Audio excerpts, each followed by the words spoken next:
இது மகிமை நேரம். கர்த்தராகிய இயேசு கிறிஸ்துவின் நாமத்தினாலே மகிமை நேர நிகழ்ச்சி மூலமாக மறுபடியும் உங்கள் யாவரையும் சந்திப்பதிலே நான் மகிழ்ச்சி அடைகிறேன். கர்த்தர் கொடுத்த இந்த வாய்ப்புக்காக அவருக்கு நான் நன்றி செலுத்துகிறேன். இந்த நாளிலும் கர்த்தர் விரும்பும்படியான வாழ்க்கை வாழும்படியாக நம்மை அழைத்திருக்கிறார். அவர் விரும்பும்படியான வாழ்க்கையை நாம் வாழும்படி நாம் ஒப்பு கொடுக்க வேண்டும் என கர்த்தர் விரும்புகிறார். இந்த நாளிலும் கர்த்தர் நம்மை ஒரு காரியத்துக்காக அழைக்கிறார். அதற்கு ஆதாரமாக எடுத்துக்கொண்ட வேத வசனம் 2 பேதுரு 1:10. ஆகையால் சகோதரரே, உங்கள் அழைப்பையும் தெரிந்து கொள்ளுதலையும் உறுதியாக்கும்படி ஜாக்கிரதையாயிருங்கள்.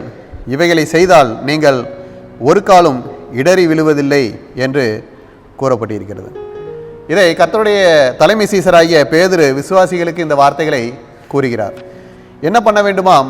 கர்த்தருக்குள்ளாக கிறிஸ்தவர்களாக இருக்கிற நாம் நம்முடைய அழைப்பை, கர்த்தர் நம்மை அழைத்த அழைப்பை நாம் அறிந்து கொள்ள வேண்டும் என முதலாவது கூறுகிறார்.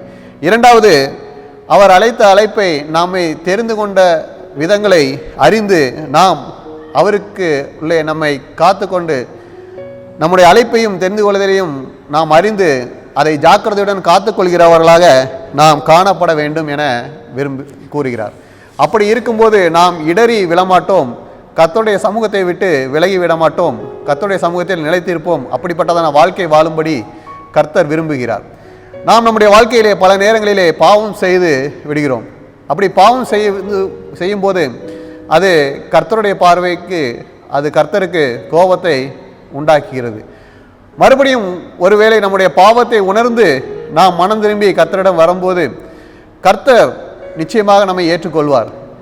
அப்படி ஏற்றுக்கொள்ளும் பட்சத்திலே கர்த்தர் மறுபடியும் நம்மை பாதுகாத்து நம்மளை ஆசீர்வதிப்பார். ஒருவேளை கர்த்தர் நம்முடைய பாவங்களை மன்னிக்கவில்லை என்று வைத்துக் கொள்ளுங்கள். அப்படி இருக்கும்போது நாம் என்ன செய்ய முடியும்? நாம் பரிதவிக்கப்பட்டவர்களாக காணப்பட்டுவிடும். ஆனால் தேவன் அப்படி விடுபவர் அல்ல. எனவே நாம் பாவத்திலே விழுந்து பாவத்திலே மாண்டு அழிந்து விடாதபடி மறுபடியும் அவருடைய பரிசுத்த நாமத்துக்கு நேராக நாம் திரும்ப வேண்டும்.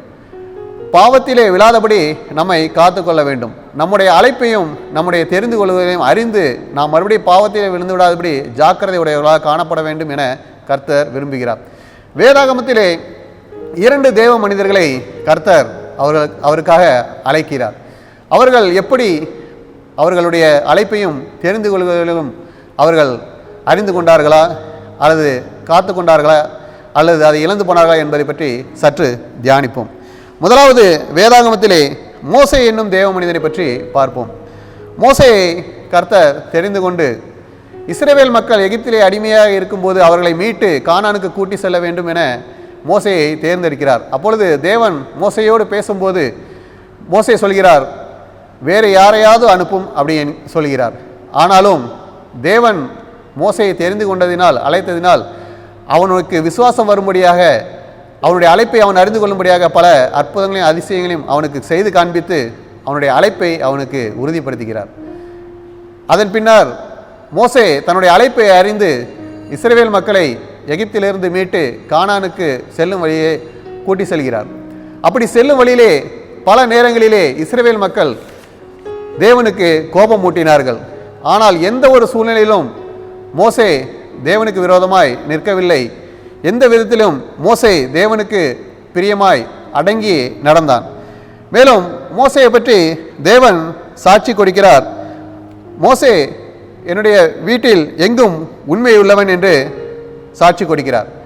பாருங்கள், அப்படியாய் மோசே தன்னுடைய அழைப்பை அறிந்தவனாக காணப்பட்டார். மோசே தன்னுடைய தெரிந்து கொள்வதை அறிந்தவனாக காணப்பட்டார். அப்படி இருக்கிற பட்சத்தில் தான் இஸ்ரவேல் மக்கள் கோபம் மூட்டினாலும், தேவனுக்கு விரோதமாக கோபம் மூட்டினாலும் அவர்களுக்காக திறப்பிலே நிற்கும்படியாக மோசே நின்றார். பாருங்கள், இஸ்ரவேல் மக்களை எகிப்திலிருந்து கூட்டி வருவதற்காகத்தான் மோசேயை தெரிந்து கொண்டார், அழைத்தார்.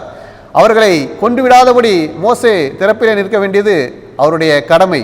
எனவே மோசே தேவனுடைய அழைப்பை அறிந்து, தேவனுடைய தெரிந்து கொள்வதை அறிந்து அவர்களுக்காக திறப்பில் நின்று கானானுக்கு செல்லும்படியாக, அவர்களை கூட்டி செல்லும்படியாக, அவர்கள் அழிக்கப்பட்டு விடாதபடி திறப்பில் நின்று அவனுடைய அழைப்பையும் தெரிந்து கொள்வதையும் காத்து கொண்டார். பாருங்கள், இப்படித்தான் நம்மும் நம்முடைய அழைப்பையும் தெரிந்து கொள்வதையும் நாம் அறிந்து கொள்ள வேண்டும். அதிலே உறுதியாய் ஜாக்கிரதையாய் இருக்க வேண்டும். பல பாடுகள் கஷ்டங்கள் நமக்கு நேராக கடந்து வரும்போதும் நாம் கர்த்தருக்குள் மகிழ்ச்சியாய் பிரியமாய் அவருக்கு பிரியமாய் நடந்து கொள்ள வேண்டும் என பார்க்கிறோம். இரண்டாவதாக, தேவன் தெரிந்து கொண்ட ஒரு மனிதன், இஸ்ரவேலிலே முதலாவது ராஜாவாக தேர்ந்தெடுக்கப்பட்ட சவுல்.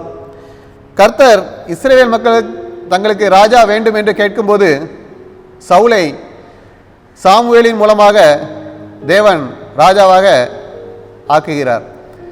சவுல் தான் அரசனாக தேர்ந்தெடுக்கப்பட்ட போது கர்த்தருடைய வார்த்தைகளையும் கற்பனைகளையும் கை கொண்டு அதன்படி நடக்கிறவராக காணப்பட்டார். ஆனால் நாட்கள் செல்ல செல்ல கர்த்தருடைய வார்த்தைகளுக்கு கீழ்ப்படியாமல் கர்த்தருக்கு விரோதமாக பாவம் செய்தார்.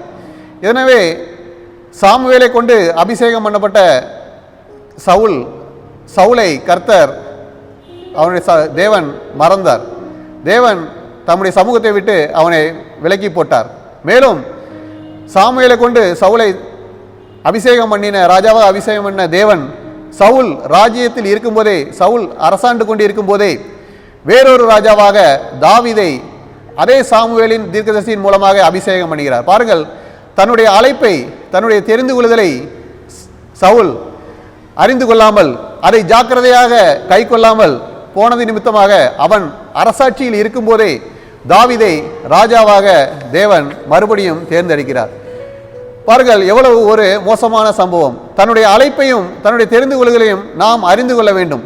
எந்த ஒரு நேரத்திலும் நாம் கர்த்தர் கொடுத்த கட்டளைகளையும் கற்பனைகளையும் அறிந்து அதன்படி வாழக்கூடியவர்களாக நாம் காணப்பட வேண்டும். நாமும் கர்த்தரை ஏற்றுக்கொள்ளும் பொழுது நாம் சந்தோஷம் மகிழ்ச்சியோடு ஏற்றுக்கொள்கிறோம்.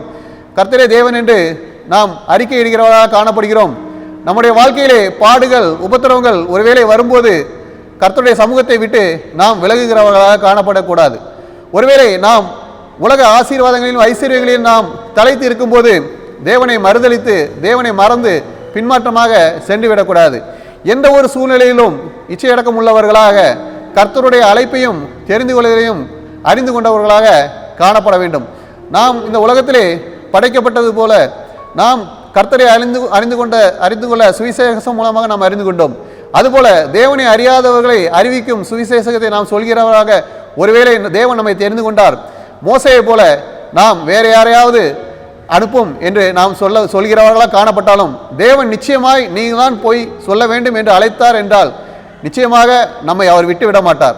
எனவே தேவன் ஒரு தடவை நம்மை அழைக்கிறார் என்றால், எந்த ஒரு காரியத்துக்காக அழைக்கிறார் என்றாலும் அவருடைய காரியத்தை அறிந்து, அவருடைய அழைப்பை அறிந்து, அவருடைய சமூகத்திலே அவருடைய சித்தத்துக்கு நாம் ஒப்பு கொடுக்கும் போது, அவருடைய சித்தத்திலே படி ஒப்பு கொடுத்து நாம் வாழும்போது, எப்பொழுதும் அவருக்குள்ளே ஜாக்கிரதையாக நம்மை காத்துக்கொள்ளும் போது நிச்சயமாக தேவனுடைய அழைப்பையும் தெரிந்து கொள்வதையும் நாம் காத்துக்கொள்வோம்.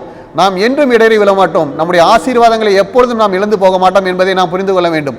தேவன் அழைத்தவர்கள், தேவன் தெரிந்து கொண்டவர்கள் யார் என்றால் அவர்கள் தான் பாக்கியவான்கள், தேவனுடைய ஜனம் என்று எண்ணப்படுவார்கள்.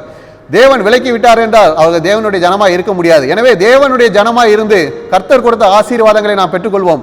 இந்த உலகத்துக்கான ஆசீர்வாதங்களும் மறுமைக்கான பரலோக ராஜ்யத்துக்கான ஆசீர்வாதங்களும் நாம் பெற்றுக்கொள்ளும்படியாக நாம் அவருக்குள்ளே எப்பொழுதும் ஜாக்கிரதையாக காணப்பட வேண்டும். அப்பொழுதுதான் நாம் இந்த உலகத்திற்கான பாவங்களிலே இடறி விழ மாட்டோம். சாத்தானின் தந்திரங்களுக்கு நாம் எதிர்த்து நின்று நாம் சந்தோஷமான மகிழ்ச்சியாக கர்த்தருக்கு பிரியமாய் வாழ்ந்து மறுமையான பரலோக ராஜ்யத்தை நாம் பெற்றுக்கொள்ளும்படி நாம் ஜாக்கிரதையுடையவர்களாக காணப்படுவோம். அப்படிப்பட்டதான கிருபைகளை கர்த்தர் நமக்கு தந்தருள்வாராக. ஆமென். ஜெபம். கர்த்தாவே, இந்த நேரத்திலும் எங்களுடைய அழைப்பையும் தெரிந்து கொள்ளையும் அறிந்து கொண்டு நாங்கள் ஜாக்கிரதையோடு காணப்பட வேண்டும் என்று தியானித்தோம். அதுபோல எங்களுடைய அழைப்பையும் தெரிந்து கொள்ளையும் அறிந்து கொண்டு நீர் எங்களுக்கு கொடுத்த பணிகளை, நீர் எங்களுக்கு வெளிப்படுத்தின காரியங்களை நாங்கள் செய்ய ஜாக்கிரதையோடு காணப்பட கிருபை செய்ய வேண்டுமாய் இயேசு கிறிஸ்துவின் மூலம் ஜெபிக்கிறோம் நல்ல பிதாவே. ஆமென்.